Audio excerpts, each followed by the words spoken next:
हमारे जीवन में कुछ घटनाएं ऐसी होती हैं जिन्हें हम आसानी से नहीं भुला सकते और फिर यही घटनाएं हमारे जीवन की एक अमिट याद बन जाती हैं। जब हम अपने जीवन में घटी ऐसी घटनाओं को याद करते हैं तो वो हमारे सामने जीवंत हो उठती है। आज मैं अपने साथ घटी एक ऐसी ही सत्य घटना को आप लोगों के साथ साझा करना चाहती हूँ, जो कि आज से लगभग 40-42 साल पुरानी है।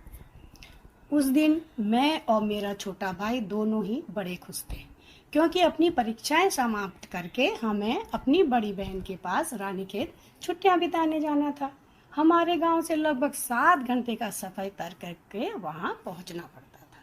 गांव से पहले अल्मोड़ा पहुंचो, फिर बस बदलकर रानीखेत। उस समय मेरी उम्र लगभग 16 साल रही होगी और मेरा भाई मुझसे 4 साल छोटा। हम दोनों पहली बार इतनी दूर अकेले जा रहे थे, सो पिताजी को थोड़ी चिंता भी हुई। उन्होंने बस ड्राइवर को समझा दिया कि अल्मोड़ा पहुंचने पर बच्चों को रानीखेत वाली बस में बैठा देना। हम लोग खुशी खुशी लगभग शाम के 4 बजे अल्मोड़ा पहुंचे। बस ड्राइवर ने हम दोनों को ही रानीखेत वाली बस में बैठा दिया। कुछ देर बाद बस चल पड़ी। नई जगह घूमने की खुशी, साथ में अपनी बड़ी बहन और उनके बच्चों से मिलने की खुशी। परंतु आज तो भगवान ने हम लोगों के लिए कुछ और ही सोच लिया था। शायद उसी का परिणाम था कि बस जैसे ही अल्मोड़ा से लगभग 16-17 किलोमीटर आगे पहुंची, बस अचानक से बस के ब्रेक फेल हो गए और बस एक पहाड़ से टकरा गए। सब लोग चिल्लाने लगे, सारे यात्री घबरा गए। अभी कुछ समझ ही पाते कि इतने में बस ड्राइवर बोला, अब तो बस आगे जाना मुश्किल है, आप लोग बस से उतर जाइए और आगे का इंतजाम कर। हमारे लिए तो बिल्कुल अनजानी जगह थी और सभी यात्री भी बिल्कुल अनजाने। हम दोनों भाई बहन बहुत ही घबरा गए, सोच रहे थे अब क्या होगा। इतने में ही एक व्यक्ति बोला, यहाँ तो चारों तरफ चीड़ का जंगल है और कोई आबादी भी नहीं है। ऐसा करते हैं, सभी लोग वापस अल्मोड़ा चलते हैं। उस समय मोबाइल फोन की सुविधा भी नहीं थी और लैंडलाइन फोन भी बहुत ही कम होते थे और ना ही आज की तरह टैक्सी वगैरह मिलती थी। इसीलिए सभी ने पैदल वापस अल्मोड़ा जाने का निर्णय ले लिया। कम से कम अपने अपने घर तो पहुंच जाएंगे, यही सोचकर सब लोग चल दिए। हम लोग भी उनके पीछे पीछे अल्मोड़ा की तरफ चल दिए। पहाड़ी ऊंचा नीचा रास्ता, चलते चलते रात के लगभग 10 बज गए। धीरे धीरे सभी लोग अपने अपने घर चले गए। अंत में रह गए हम दोनों, मैं और मेरा भाई। अब क्या करें, हमारा घर तो बहुत दूर था, वहां पहुंचना तो लगभग असंभव था। तब होटल वगैरह भी नहीं जानते थे, ना ही इतनी अकल थी। भैया बोला, दीदी अब हम लोग क्या करें, बहुत डर लग रहा है।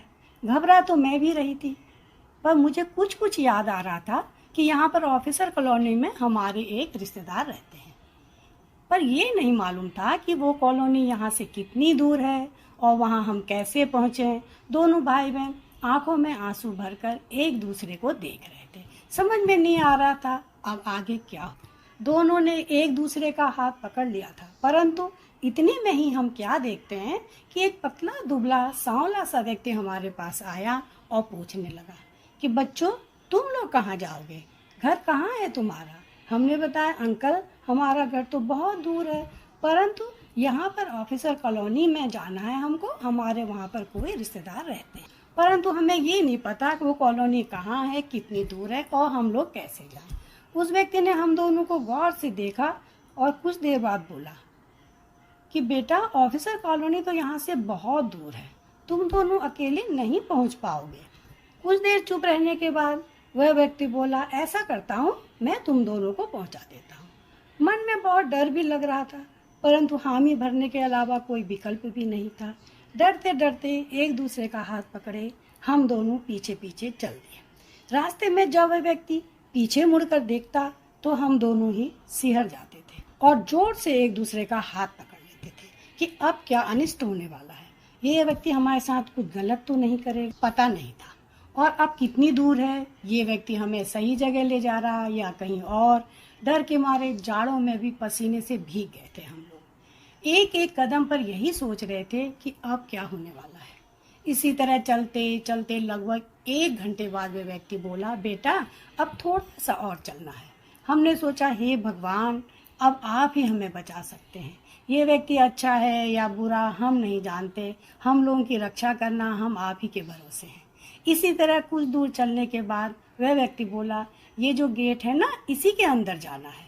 आगे बढ़कर उस व्यक्ति ने गेट पर बैठे चौकीदार से कुछ बातें की जो हम लोगों को नहीं सुनाई दी। वो वापस आया, हम दोनों को लेकर गेट के अंदर चल दिया। कुछ दूर चलने के बाद उसने कहा, बेटा यही वो घर है जिसका नाम आप लोगों ने बताया था। ऐसा बोलकर उसने हमें आगे कर दिया, बोला बेल बजाओ। हमारे बेल बजाते ही हमारे रिश्तेदार ने दरवाजा खोला और हम दोनों को देखकर वो एकदम चौंक गए और बोले, बेटा इतनी रात को अकेले इतनी दूर कैसे पहुंचे तुम दोनों? हमने कहा, हम अकेले नहीं हैं, एक अंकल ने हमको यहाँ तक पहुँचाया है।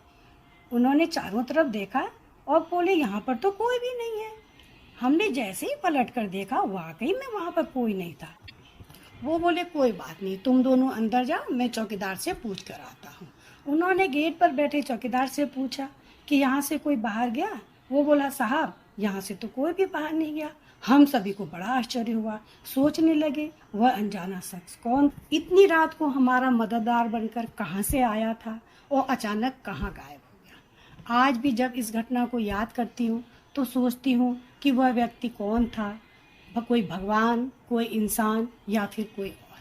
कोई तो ऐसी शक्ति मौजूद होती है हमारे चारों तरफ जो मुसीबत में फंसे लोगों की मदद करने आगे आती है। आज की कहानी का सार यही है कि ईश्वर पर भरोसा रखो, वो सबकी मदद करता है, चाहे किसी रूप में।